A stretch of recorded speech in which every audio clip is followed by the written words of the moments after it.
Sup, y'all? I'm your gracious, humble host, Deshaun, and welcome back to another edition of the All Cats Everything and Then Some podcast.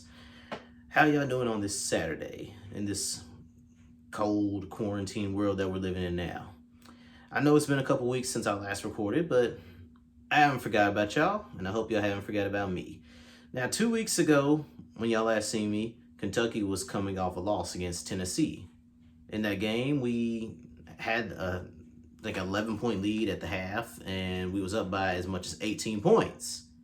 And then Tennessee went on a furious run. I think it was like 29-9 run. And once Tennessee got that lead, they didn't give it up, and we lost. So after the Tennessee game, we had to regroup and go play against Florida. Things didn't look too good for Kentucky. Ashton Hagans decided the night before the game that he wasn't going to travel with the team. He decided he was going to sit this one out because of personal reasons. I don't know what was going on, but yeah, it looked ugly at first when we played against Florida. We was down the whole first half. I think we went into halftime down by 11. At one point, we was down by 18 points. Kentucky, we trailed the whole game. Like, we didn't get the lead until those last seconds in the game when EJ Montgomery tipped the ball in and we won, I think 72-71. Yeah, it was crazy. It was a nice, furious comeback. It was great. We finished the season 25-6, and we were supposed to be going into the SEC tournament as the number one seed. But little did I know, or anybody at the time knew, that be the last time we see Kentucky play basketball for the season. Because not shortly after that win against Florida, everything started to get shut down because of the coronavirus. It all started in the NBA when Rudy Gobert tested positive for the coronavirus, and the NBA decided to suspend their season. And then other leagues followed suit. Major League Baseball suspended their season. Even high school sports followed suit. I mean, the Kentucky the High School State Association decided to cancel the boys and the girls state basketball tournament, as well as baseball and the remaining sports. All the major conferences canceled their conference tournaments. The ACC canceled. SEC never got to start. The whole college basketball season is just over and done. Like, in all my years of living, I never thought I'd see this. I never thought I'd see the day where the college basketball season would just be canceled because of a pandemic like the coronavirus. I mean, I was really looking forward to watching Kentucky in the postseason. Now, we wasn't the best team in the country. I'm not saying that at all. But I had a lot of faith in this team. I believe that Kentucky could have gone on to make it to the Final Four and potentially win the championship. Kentucky finished the regular season 25-6. We happened to be a very good defensive team, a good free throw shooting team. We wasn't very good at shooting three-pointers, but we still made up for it with our free throws. We made defensive stops whenever we needed them to. I thought after that Florida game, I mean, we would have put it all together and made a run for the Final Four, but we'll never get to know now. No more college basketball, at least until, I mean, who knows how long. I mean, I don't believe that they'll cancel the season and we don't play it all next year, but that would be a huge blow. Because, I mean, there's more to life than sports, but man, can you imagine no sports for a whole year? That would just be awful. Like, I don't know what I'd do if we didn't have the NBA and NFL and college basketball for a whole year. It would be so boring, man. Like, March is all about the NCAA basketball tournament. It's about the upsets, the Cinderella teams, the underdogs, the dominant teams, all that. And we won't get it this year because of the coronavirus. It's so unfortunate. I mean, Kentucky, like my coworkers and we had talked about, Kentucky it was one of those teams that some nights Kentucky could beat anybody in the country. The other nights Kentucky could be beat by anyone in the country. That's just the kind of team that we had this year. Sometimes we looked like a team that could go to the Final Four. Some games we looked like a team that would get put out in the first or second round. But there were some things that I liked about this team. One thing I liked was that this team was very good defensively. We didn't give up a lot of points. Even in the games that we lost, we really weren't blown out in any of those 6 losses, to be honest. Now, yes, we did lose to Auburn by 9 the first time we played them, but it was close most of the game. Auburn broke away in the final 3 minutes. Ohio State, I think that was a 7-point loss, but we kept it close most of the game, and they broke away in the final few minutes. But we looked great in a lot of games. I mean, we played great against Louisville. Even though it was an overtime victory, we played great. We made our free throws. We made our 3-pointers when we needed them. We played tough defense. And we played inspired basketball, and we played team ball. We looked great against Arkansas, especially after Coach Calipari got thrown out of the game. We looked great against LSU, even though they almost came back and beat us. We still played great that game. Now, there were some games we didn't play so great, like Tennessee, the second time. It was up by as many as 18 points, and they came back and beat us. We didn't play great against Florida. We was trailing most of the game, but we still found a way to win in the end. We didn't play great against Ohio State or Utah or Evansville, and we lost all 3 of those games. So, I mean, this year's tournament was wide open. It could have gone to anybody. Kentucky, Duke, Louisville, North Carolina. No. I can't say North Carolina because they sucked this year. Sucked. Sucked. They was, 14 and 18? Like, they were bad. Yeah, really, really bad. I mean, they lost to Syracuse in the ACC tournament by like 20, I believe. I don't know, but North Carolina was bad. They wouldn't have made the tournament. But anyways, it was anybody's tournament, but now we won't have it, so there won't be a champion for 2020.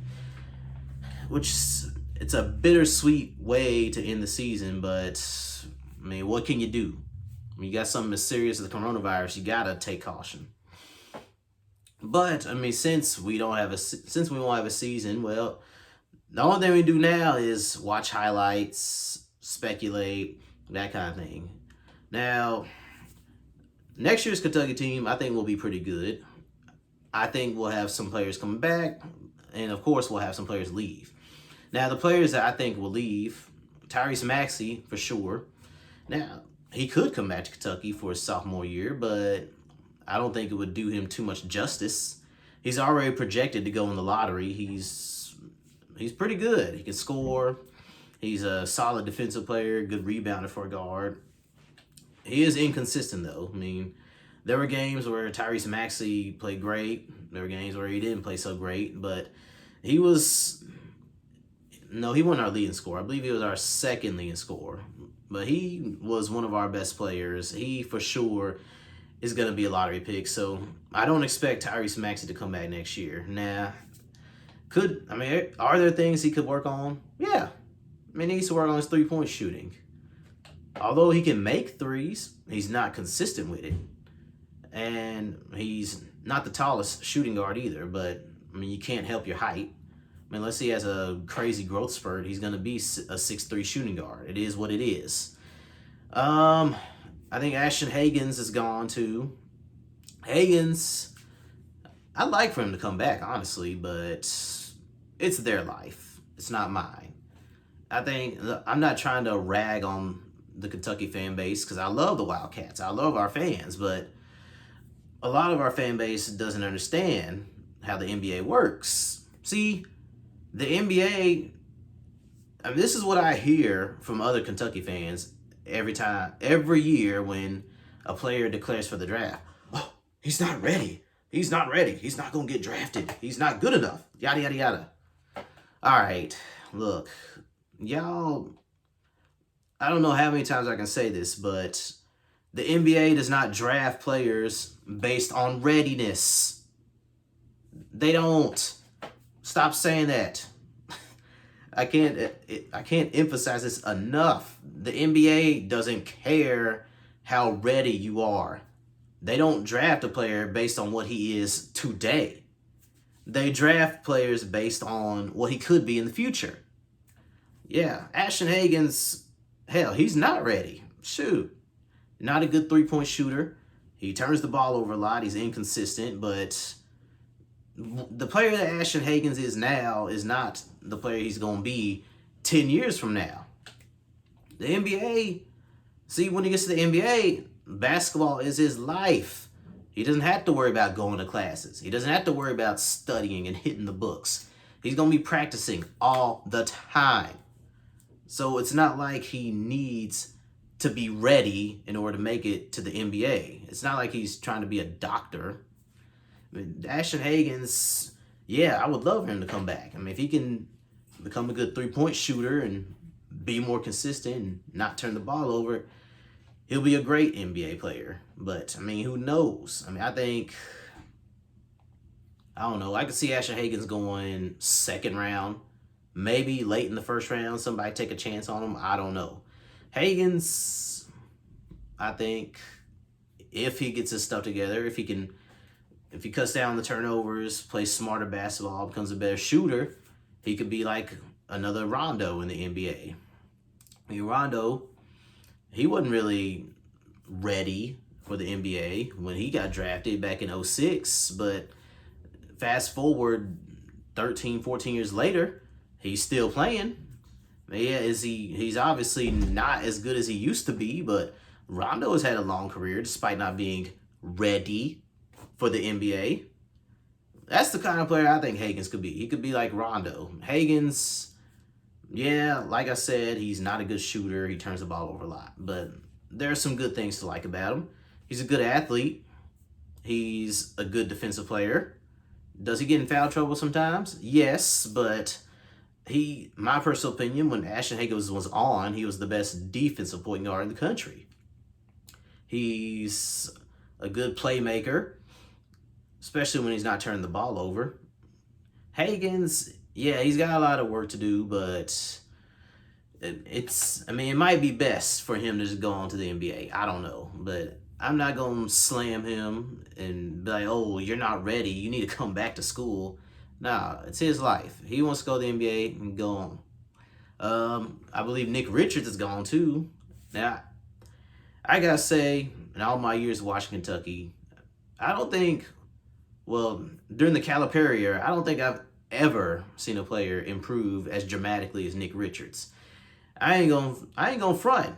The idea of Nick Richards being one of our best players this year, at the beginning of the season, I didn't see it happening because freshman and sophomore year, yeah, Nick Richards, I mean, I'm not going to lie to you, he wasn't good.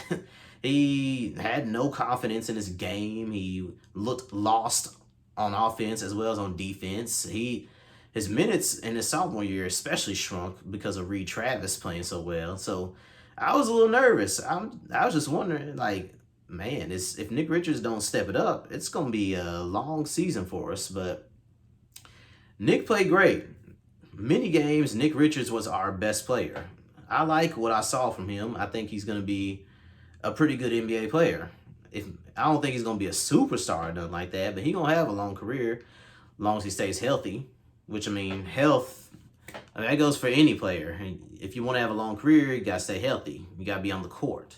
I think Nick Richards, at best, I think he'll be a defensive stopper, somebody who can give you some occasional points, not somebody who's going to lead you in scoring every night.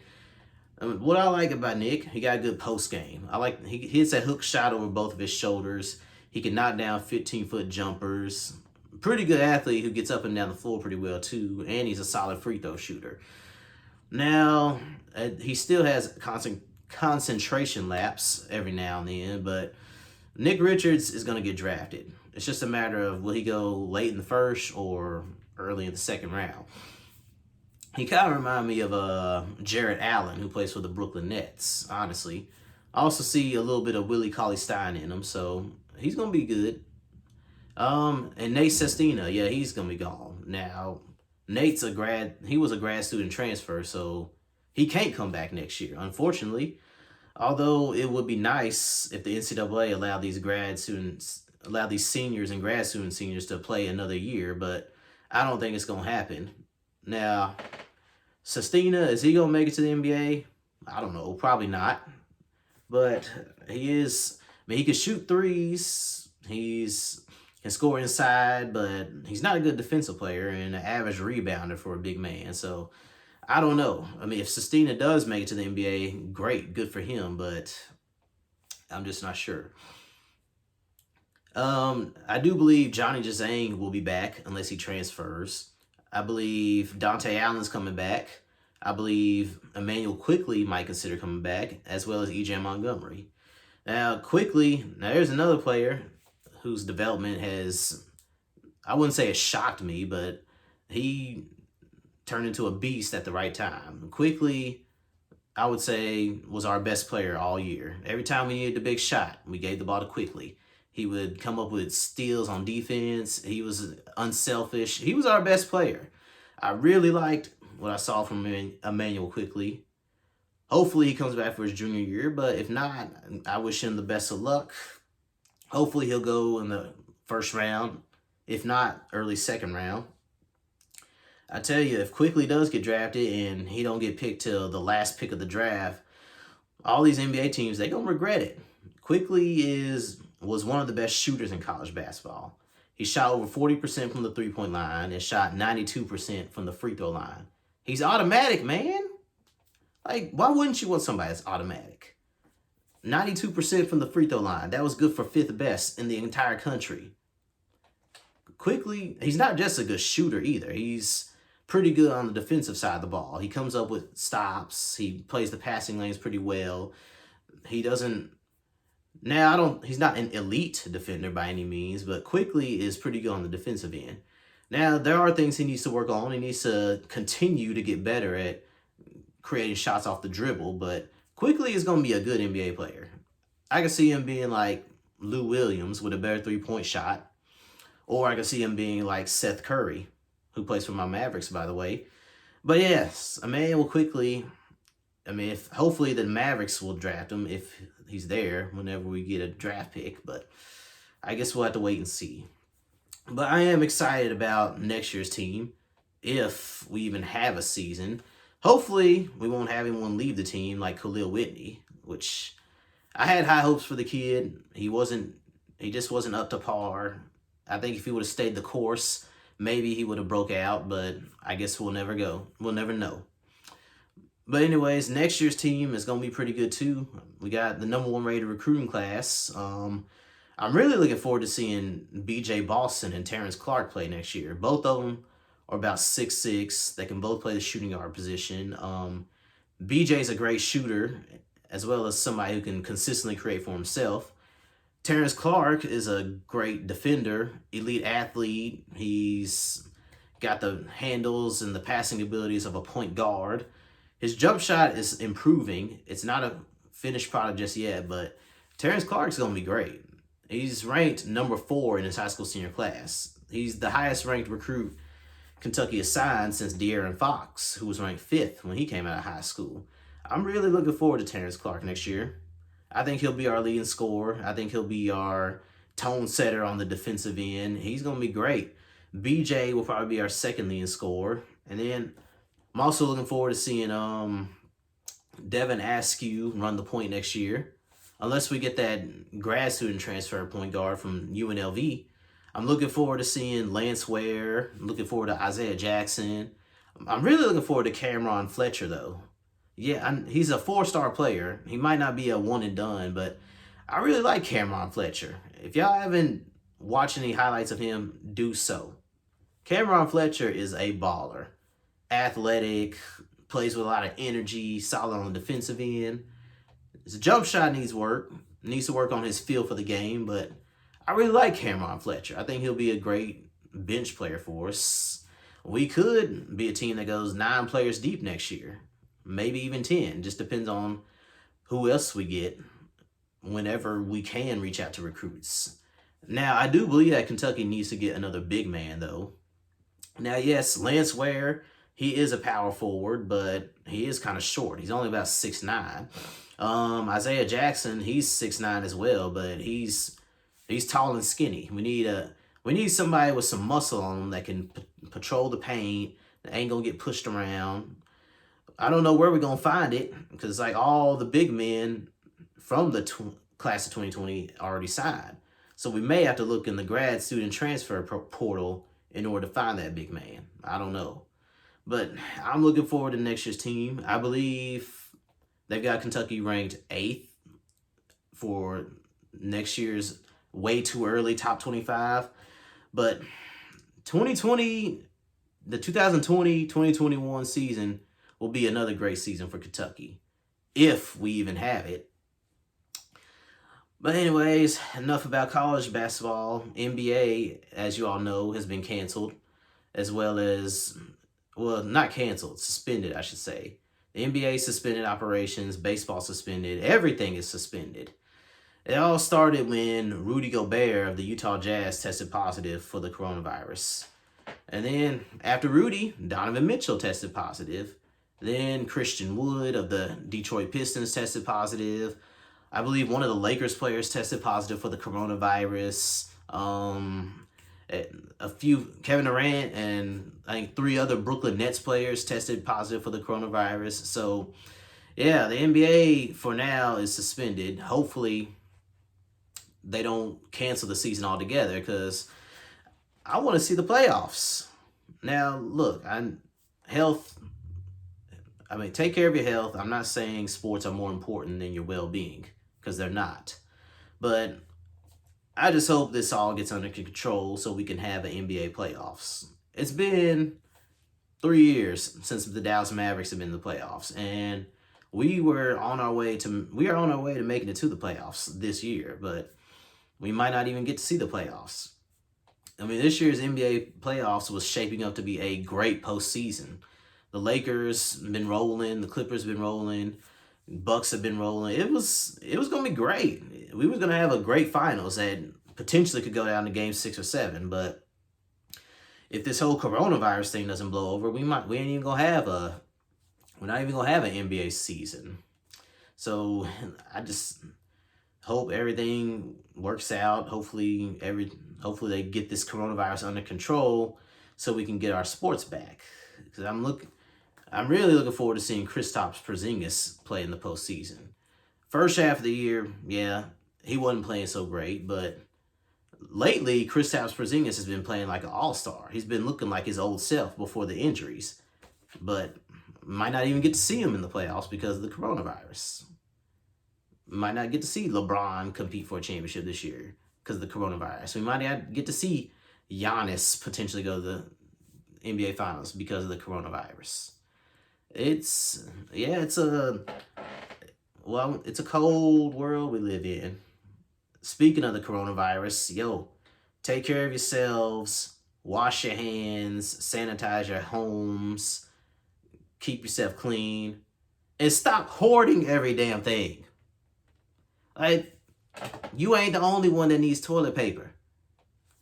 I don't care how many people's in your family. You don't need 10 packs of toilet paper for your house. You don't need to buy all the food off the shelf. Share it. Think about other people. Like, stop thinking about yourselves and think about everybody. Yes, get what you need for your house, but don't take more than what you need. That's all I'm saying. Because shoot, this whole coronavirus got everyone acting stupid and crazy. Every store I've been to, no more toilet paper. Every store I've been to, food, there ain't a whole lot of food on the shelves. It's hard to find bread. It's hard to find disinfecting wipes. Luckily, I have enough toilet paper. Luckily, I have enough cleaning supplies for the house. So I don't have to go back and get some more in a couple weeks. But y'all gotta stop all the hoarding. For real. Be kind to each other. Like, share I wouldn't say share the wealth, but share the cleaning supplies. Think about your fellow man and woman. And stop panicking. That's one thing I do want to say. Stop panicking. Everything's going to be okay. I don't know when, but everything's gonna be all right. Like, it's getting ridiculous. Like, people can't even cough out in public because everyone thinks, oh, if you cough, you got the coronavirus. No. It's like I was at work a couple weeks ago. I coughed because I was choking on my food. I wasn't coughing because I'm sick. And this woman, she's like, oh, don't be doing that coughing. Get up and walk away from the table that I was eating my lunch at. And I'm just looking at her like, where you going? I don't got the damn coronavirus. I mean, can I not? I'm sorry, I was choking on my food, but damn, I'm not sick. Like, where the hell you going? But whatever. I mean, it's protect yourselves, get what you need, and not more than what you need, and just be easy, y'all. Everything's gonna be okay. I don't know when, I don't know how, but everything's gonna be all right. We gonna get through this, okay? All right, y'all. I'm Deshaun. Thanks for listening. I'll be back with another one. Y'all enjoy the rest of y'all day. Stay safe. Stay quarantined. Stay clean. I'm out.